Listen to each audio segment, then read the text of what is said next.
මතයතුමාගේ සුවිශේෂයෙන් උපුටාගත් කොටසකි. ස්වාමිවරුන් දෙදෙනෙකුට මෙහෙවර කිරීමට කිසිවෙකුට නුපුළුවන. ඔහු එක්කෙනෙකුට වෛර බැඳ අනිත් අයට ප්‍රේම වන්නේය. නැතහොත් එක්කෙනෙකුට ලැදිව අනිත් අය හිලා දක්නේය. දිව්‍යන් වහන්සේට සහ වස්තුවට සේවය කරන්න ඔබට නොහැකිය. එහෙයින් මම ඔබට කියමි කුමක් කමුද කුමක් බොමුද කියා ජීවිතය ගැනවත් කුමක් අඳිමුද කියා ශරීරය ගැනවත් කරදර නොවන්න. කෑමට වඩා ජීවිතයේද ඇඳුමට වඩා ශරීරයේද අගනේ නොවේද. අහසේ කුරුල්ලන් දෙස බලන්න.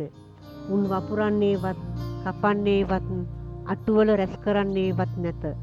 එහෙත් ඔබේ ස්වර්ගීය පියාණන් වහන්සේ උන් පෝෂණය කරනසේක. ඔබ ඔවුන්ට වඩා බොහෝ වටිනවා නොවේද.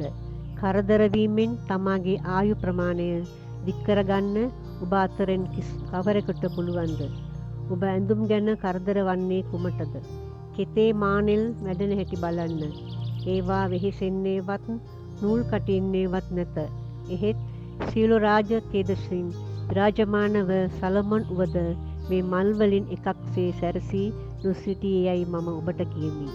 ඇදහිල්ල හීන තැනැත්තිනි.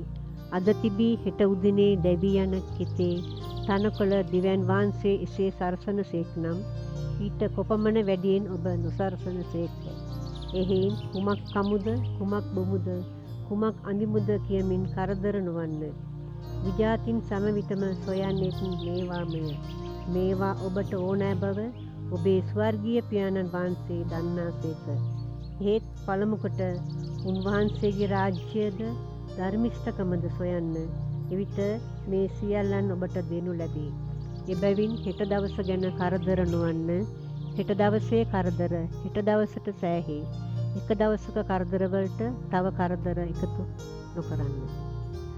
සුවිශේෂක වාක්‍ය නම් මෙසේය. ක්‍රිස්තුනී වහන්සේට ප්‍රශංසා වේවා.